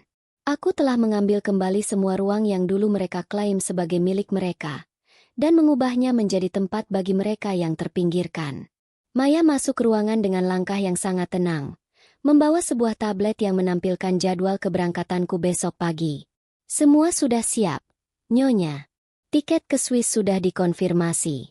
Anda akan menghadiri simposium ekonomi dunia sebagai perwakilan tunggal dari sektor investasi sosial Asia Tenggara. Lapornya dengan nada bangga. Aku mengangguk pelan, merasakan getaran kepuasan yang berbeda. Ini bukan lagi tentang menghancurkan seseorang. Ini tentang membangun sesuatu yang jauh lebih besar dari sekadar dendam pribadi. Bagaimana dengan mereka, Maya? Tanyaku tanpa menoleh. Mataku tetap terpaku pada cakrawala kota yang luas. Anggara telah dipindahkan ke lembaga pemasyarakatan dengan tingkat keamanan menengah untuk menjalani vonis 5 tahun penjara atas kasus pencucian uang dan manipulasi pajak. Sheila dideportasi pagi ini setelah menjalani masa tahanan singkat dan dilarang masuk ke negara ini selamanya. Sementara Nyonya Salma. Maya terdiam sejenak, seolah mencari kata-kata yang tepat. Dia tetap bekerja di gudang logistik. Kabarnya, dia mulai belajar cara mengoperasikan sistem inventaris digital. Dia tidak lagi bicara tentang masa lalu atau status sosialnya. Aku menarik napas panjang, merasakan udara segar memenuhi paru-paruku. Ada rasa syukur yang mendalam karena aku tidak menjadi seperti mereka. Aku tidak membiarkan dendam mengubahku menjadi monster yang sama kejamnya. Aku menghukum mereka dengan kebenaran, bukan dengan kebohongan. Aku membiarkan hukum bekerja, dan aku hanya memastikan bahwa tidak ada lagi celah bagi mereka untuk melarikan diri dari konsekuensi perbuatan mereka sendiri. Kehancuran mereka adalah cermin dari apa yang mereka tanam selama ini, dan aku hanyalah perantara yang mempercepat waktu panen mereka. Malam itu, aku memutuskan untuk berjalan-jalan sendiri di taman kota yang terletak tepat di bawah gedung apartemenku. Aku mengenakan mantel panjang berwarna krem dan syal sutra, berjalan di antara orang-orang yang tidak mengenalku. Aku melihat sepasang suami istri muda yang tertawa sambil mendorong kereta bayi, dan untuk pertama kalinya dalam waktu yang lama, aku tidak merasa iri atau sedih. Aku merasa damai. Aku menyadari bahwa kebahagiaan sejati tidak ditemukan dalam validasi orang lain, apalagi dalam pernikahan yang dipaksakan demi status. Kebahagiaan adalah kemampuan untuk berdiri tegak di atas kaki sendiri dan menentukan arah kompas hidup tanpa rasa takut. Langkahku terhenti di depan sebuah kolam air mancur yang jernih. Aku melihat pantulan diriku di permukaan air yang diterangi lampu taman. Wajah Kirana yang sekarang tampak jauh lebih hidup. Matanya bersinar dengan kecerdasan dan ketenangan yang belum pernah ada sebelumnya. Tidak ada lagi jejak-jejak wanita yang selalu ragu dan ketakutan. Aku telah melewati badai yang paling hebat, dan aku keluar sebagai pemenangnya. Bukan karena aku memiliki harta yang lebih banyak, tapi karena aku memiliki kendali penuh atas harga diriku. Ponselku berdering, sebuah panggilan dari nomor yang tidak kukenal. Aku mengangkatnya dengan ragu. Halo. Kirana, ini aku, Papa. Suara Tuan Surya terdengar sangat tua dan rapuh di seberang sana. Ada keheningan panjang di antara kami. Aku bisa merasakan penyesalan yang mendalam dari nada bicaranya. Aku hanya ingin meminta maaf atas nama seluruh keluargaku. Kami telah buta oleh kesombongan. Kau adalah hal terbaik yang pernah masuk ke dalam keluarga kami, dan kami adalah orang-orang paling bodoh karena telah menyia-nyiakannya. Aku memejamkan mata sejenak, membiarkan kata-kata itu meresap ke dalam hatiku. Terima kasih, Papa. Maafmu aku terima. Tapi jalan kita sudah berbeda. Aku berharap Papa sehat selalu dan bisa membimbing Anggara menjadi manusia yang lebih baik saat dia keluar nanti. Aku memutuskan sambungan telepon itu dengan tangan yang stabil. Tidak ada air mata. Tidak ada rasa sesak. Permintaan maaf itu adalah penutup yang sempurna untuk bab ini. Aku kembali ke apartemenku, melihat koper yang sudah tertata rapi di dekat pintu. Besok adalah perjalanan baru, sebuah petualangan di mana aku akan dikenal bukan karena siapa suamiku, tapi karena apa yang telah aku capai dengan tanganku sendiri. Aku duduk di meja kerjaku, menuliskan beberapa instruksi terakhir untuk timku di kantor. Aku memastikan bahwa seluruh program beasiswa untuk anak-anak karyawan yang terdampak pilotnya perusahaan Anggara telah berjalan dengan lancar. Aku ingin meninggalkan jejak kebaikan di atas puing-puing kehancuran yang aku ciptakan. Sebelum tidur, aku membuka buku harianku yang lama, buku yang berisi curahan hati seorang Kirana yang tersiksa selama 7 tahun. Aku mengambil sebuah pena dan menuliskan kalimat terakhir di halaman paling belakang. Dendam telah usai, keadilan telah tegak, dan kini saatnya Kirana bersinar dengan cahayanya sendiri. Aku menutup buku itu dengan perasaan yang sangat lega. Aku siap menghadapi dunia besok pagi. Dunia yang kini terasa jauh lebih bersahabat. Karena aku telah berdamai dengan diriku sendiri. Tawa puas yang dulu mengguncang ruang makan keluarga Anggara kini telah bertransformasi menjadi keheningan yang bermartabat. Aku menyadari bahwa tawa itu hanyalah mekanisme pertahanan. Sementara kedamaian yang kurasakan sekarang adalah kekuatan yang sesungguhnya. Aku mematikan lampu kamar, membiarkan kegelapan malam mendekapku dalam istirahat yang sangat nyenyak. Di dalam mimpiku, aku tidak lagi melihat wajah-wajah yang penuh kebencian. Aku hanya melihat jalanan yang terang benderang menuju masa depan yang penuh harapan. Esok adalah hari pertama dari sisa hidupku yang luar biasa, dan aku akan menjalaninya dengan setiap inci keberanian yang aku miliki. Kisah ini berakhir di sini, namun hidupku baru saja benar-benar dimulai dengan tawa yang tulus dari sebelumnya. Sinar matahari pagi di Bandara Internasional terasa begitu murni saat aku melangkah keluar dari mobil perak yang telah setia menemaniku melewati badai. Aku mengenakan kacamata hitam dan setelan blazer berwarna gading yang memberikan kesan profesional sekaligus berkelas. Di tanganku, paspor dan tiket menuju Swiss bukan sekadar dokumen perjalanan, melainkan simbol kebebasan mutlak yang telah aku perjuangkan dengan air mata dan strategi yang dingin. Pak Darman membantu menurunkan koperku, menatapku dengan binar mata yang penuh rasa hormat. Ia adalah saksi bisu bagaimana seorang wanita yang diremehkan bertransformasi menjadi penguasa takdirnya sendiri. Hati-hati di jalan, Nyonya Kirana. Kami semua di sini akan menjaga amanah Anda dengan baik, ucap Pak Darman sambil membungkuk sopan. Aku tersenyum tulus, sebuah senyuman yang tidak lagi mengandung beban masa lalu. Aku menepuk bahunya pelan sebagai tanda terima kasih atas kesetiaannya selama masa-masa tersulitku. Maya berdiri di sampingku, memeriksa kembali jadwal pertemuan melalui gawai pintarnya sebelum memberikan laporan singkat terakhir untuk hari ini. Nyonya, tim hukum telah menyelesaikan pengalihan sisa aset yayasan di pinggiran kota untuk dijadikan pusat pelatihan keterampilan bagi perempuan korban kekerasan domestik. Nama pusat pelatihan itu adalah Rumah Cahaya Kirana. Bisik Maya dengan nada bangga. Aku mengangguk pelan, merasakan kehangatan yang menjalar di dadaku. Membangun sesuatu dari puing-puing kehancuran Anggara adalah caraku memberikan makna pada penderitaan yang pernah aku alami. Aku tidak ingin penderitaanku hanya berakhir pada dendam. Aku ingin ia menjadi pupuk bagi kebahagiaan orang lain yang senasib denganku. Saat melangkah masuk ke dalam aula keberangkatan yang megah, aku melewati sebuah gerai surat kabar. Mataku tertuju pada sebuah tajuk utama di halaman depan majalah Bisnis Nasional. Foto Anggara yang mengenakan rompi tahanan terpampang besar di sana, dengan judul berita yang sangat menyengat. Runtuhnya kerajaan pasir sang penipu, akhir dari dinasti Anggara. Aku berhenti sejenak, menatap foto itu tanpa rasa benci maupun kasihan. Pria di dalam foto itu terasa seperti orang asing bagiku, seseorang dari kehidupan lain yang sudah lama aku tinggalkan di belakang.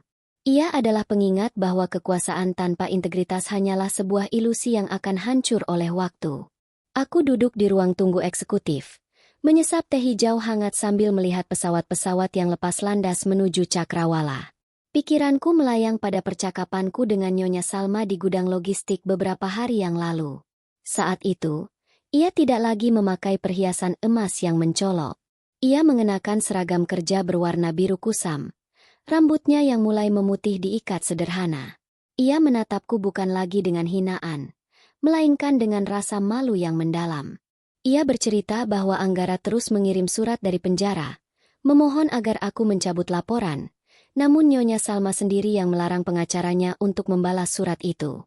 Sepertinya, kehilangan harta telah memberikan wanita itu sedikit kewarasan yang selama ini tertutup oleh keserakahan. Kirana, aku sadar sekarang. Kami telah menghancurkan satu-satunya berkah yang pernah kami miliki. Ucap Nyonya Salma saat itu dengan suara yang bergetar. Aku tidak memberikan jawaban yang manis.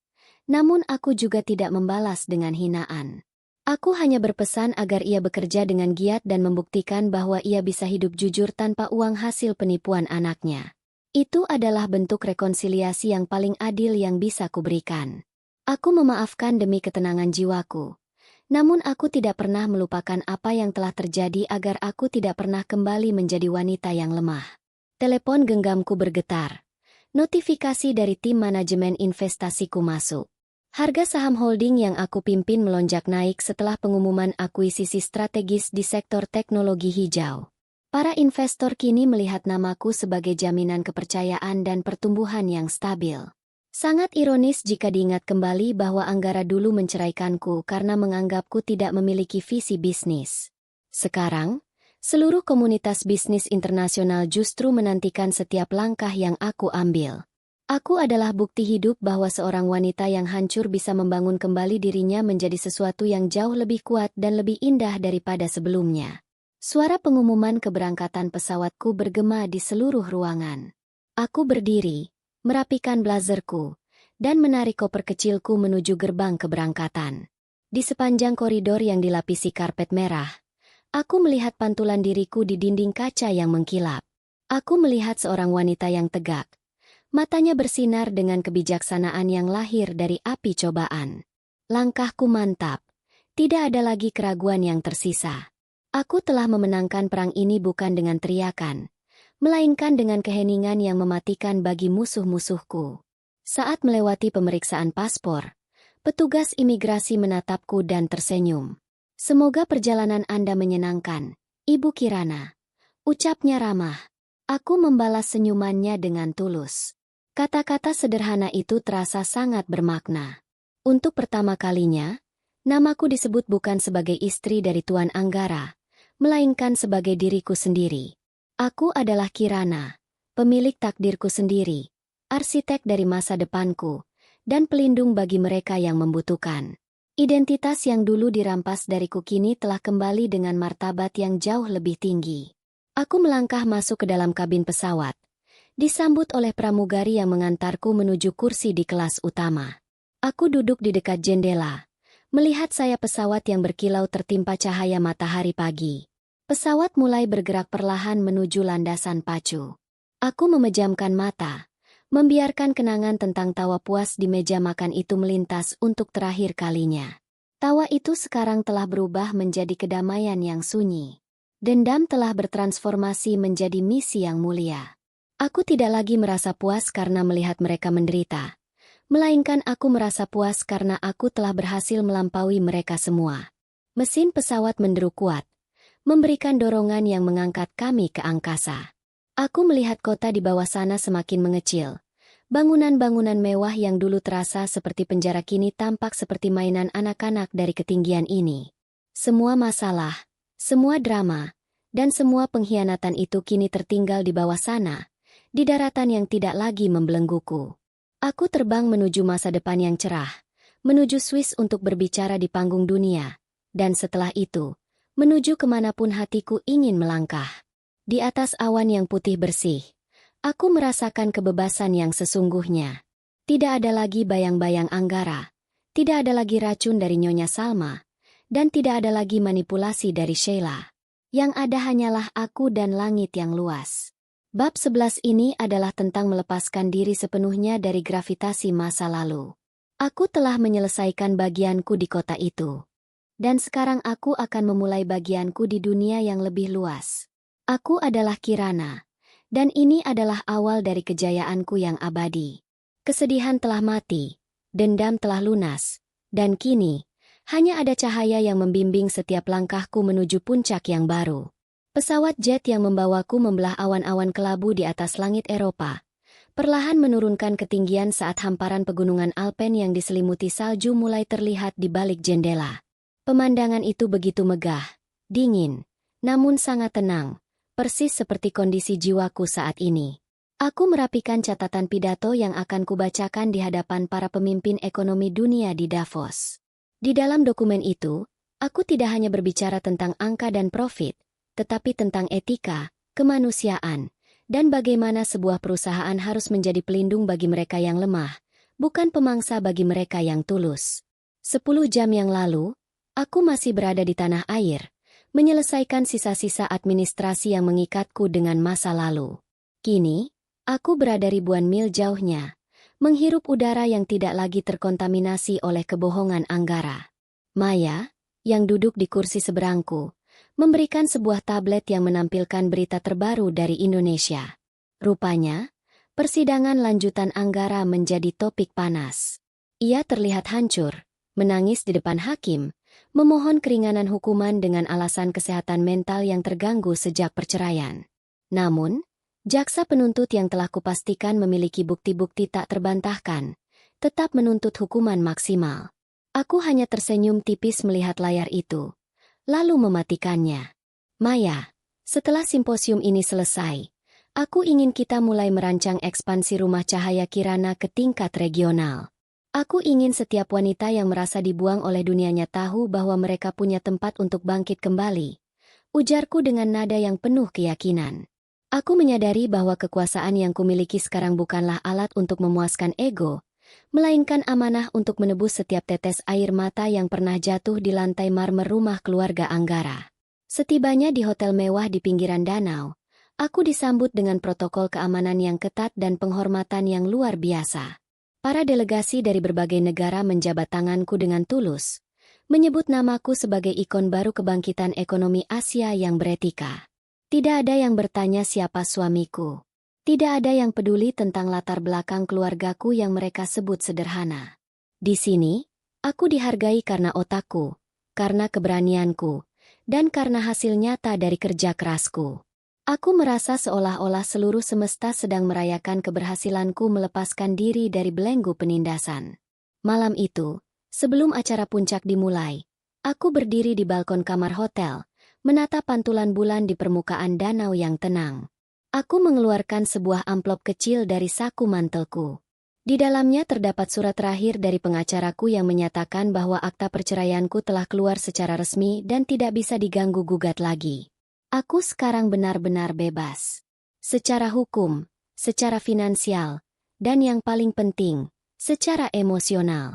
Nama Anggara kini hanyalah sekumpulan huruf tak bermakna dalam sejarah hidupku. Tiba-tiba, ponsel pribadiku bergetar.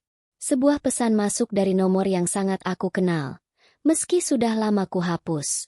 Itu adalah pesan dari Anggara yang dikirimkan melalui ponsel petugas penjara yang mungkin telah disogoknya dengan sisa-sisa uang simpanannya. Kirana, aku tahu kau ada di sana, di puncak dunia. Tolong, aku tidak tahan di sini. Aku menyesal. Aku mencintaimu. Aku selalu mencintaimu. Beri aku satu kesempatan lagi untuk memperbaiki semuanya. Tulisnya dengan penuh keputusasaan yang memuakan. Aku menatap pesan itu tanpa amarah. Aku tidak merasa ingin tertawa puas seperti saat di meja makan malam itu. Yang kurasakan hanyalah rasa kasihan yang hambar terhadap seorang pria yang tidak pernah belajar apa itu arti tanggung jawab. Aku tidak membalas pesan itu. Sebaliknya, aku memblokir nomor tersebut dan menghapus pesannya selamanya. Bagiku, kesempatan itu sudah mati 7 tahun yang lalu, terkubur bersama setiap hinaan yang ia lontarkan. Aku tidak lagi memiliki ruang di hatiku untuk orang-orang yang hanya mencintaimu saat kau berada di atas, namun menginjakmu saat kau dianggap tidak berdaya. Esok harinya, aku berdiri di podium besar, di bawah sorot lampu yang menyilaukan. Di hadapanku duduk ratusan orang paling berpengaruh di dunia. Aku memulai pidatoku dengan suara yang stabil dan penuh wibawa. Keberhasilan sejati bukanlah tentang seberapa banyak harta yang kita kumpulkan, melainkan tentang seberapa banyak martabat yang kita jaga dan berikan kepada orang lain. Ucapku, dan seluruh ruangan menjadi sunyi senyap, mendengarkan setiap kata yang keluar dari bibirku. Di titik itu, aku tahu bahwa balas dendamku telah mencapai puncaknya yang paling elegan. Bukan dengan menghancurkan mereka di dalam lubang, tetapi dengan membiarkan mereka melihatku terbang di tempat yang tak akan pernah bisa mereka jangkau lagi. Setelah pidato selesai, gemuruh tepuk tangan berdiri menyambutku. Aku turun dari podium dengan kepala tegak, merasakan sebuah kedamaian yang belum pernah kurasakan seumur hidupku. Di luar gedung, salju mulai turun dengan lembut, menutupi bumi dengan warna putih yang bersih. Warna putih itu mengingatkanku pada lembaran baru yang sedang kutulis. Tidak ada lagi noda hitam pengkhianatan. Tidak ada lagi goresan luka dari kata-kata kasar. Hanya ada masa depan yang cerah dan penuh harapan. Dalam perjalanan kembali ke hotel, aku meminta Pak Darman, yang ikut serta dalam perjalanan ini sebagai koordinator keamananku, untuk berhenti sejenak di sebuah jembatan kecil. Aku ingin melihat pemandangan kota dari kejauhan. Aku menarik napas dalam-dalam, membiarkan udara dingin memenuhi dadaku, memberikan rasa segar yang menghidupkan. Aku melihat ke arah langit yang mulai gelap, bertabur bintang-bintang yang berkilau. Di saat itulah, aku benar-benar melepaskan segalanya. Dendam, amarah, kepuasan atas kehancuran mereka, semuanya menguap begitu saja. Aku menyadari bahwa tawa puas yang kumiliki di awal cerita ini adalah tawa seorang pejuang yang baru saja memenangkan pertempuran. Namun, senyuman tenang yang kumiliki sekarang adalah senyuman seorang pemenang yang telah mengakhiri perang. Aku tidak lagi butuh melihat Anggara menderita untuk merasa bahagia. Kebahagiaanku kini bersumber dari kemampuanku untuk memberi, untuk mencintai diriku sendiri, dan untuk menjadi berkat bagi orang banyak. Keluarga Anggara mungkin telah hancur seumur hidup mereka, namun itu adalah akibat dari pilihan mereka sendiri. Bagiku, hidup mereka bukan lagi urusanku. Malam itu, aku tidur dengan sangat nyenyak di hotel yang mewah, tanpa dihantui oleh mimpi buruk tentang masa lalu. Aku bermimpi tentang anak-anak di rumah cahaya Kirana yang tertawa bahagia, tentang wanita-wanita yang mendapatkan kembali kepercayaan diri mereka, dan tentang dunia yang sedikit lebih baik karena kehadiranku. Keesokan paginya, aku terbangun dengan semangat baru. Aku sarapan di dekat jendela, melihat burung-burung yang terbang bebas di atas danau. Hidup ini indah, dan aku sangat bersyukur telah melewati jalan yang terjal untuk sampai ke tempat ini. Kisah ini berakhir bukan dengan tangisan, melainkan dengan sebuah kemenangan moral yang mutlak. Kirana, wanita yang pernah diceraikan di depan keluarga besarnya, kini telah menjadi cahaya bagi banyak orang. Dan tawa puas yang dulu menyiratkan balas dendam, kini telah berganti menjadi ketenangan abadi yang terpancar dari jiwa yang telah merdeka. Aku menutup buku agendaku, bersiap untuk pertemuan berikutnya. Perjalanan masih panjang, namun aku tidak lagi takut.